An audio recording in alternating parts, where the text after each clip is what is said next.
my feelings, some I've never addressed because it's difficult to somehow to acknowledge that feeling. So it's better to be silent. I think it came from my past, from my upbringing when I was a little girl. Then I did not want to ask my step-parents about my parents or about the Jewish people because I might find something terrible. It's better not to know. It's better to just keep it inside and let it solve by itself. I think that's what it came from, that my feelings, a lot of feelings were hidden and I never let cry and I never faced them. They were always there. The one example is when I met you and I had this dream with the sewing machine.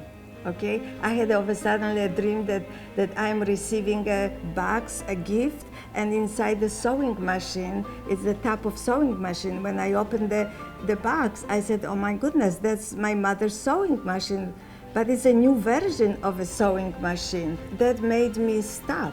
And I think the sewing machine, what does the sewing machine mean to me? What does the sewing machine represent to me?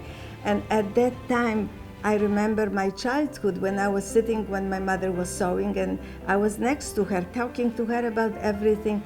I think those moments that I spent with her, which was 20 years, 15 years, with this next to her, was always locked up inside me. This, somehow the gift, the sewing machine, opened up and I started to cry for the first time. That was after I met you and we talked about the sewing machine that I started to cry. That's an example that this, why did I cry? I cried because of the beautiful things we had together and brought my emotions that were also hidden. So you're never too late in, taking your emotion and facing it, whether bad or good. This was example for a good experience with my emotion. Maybe a lot of them are locked up still.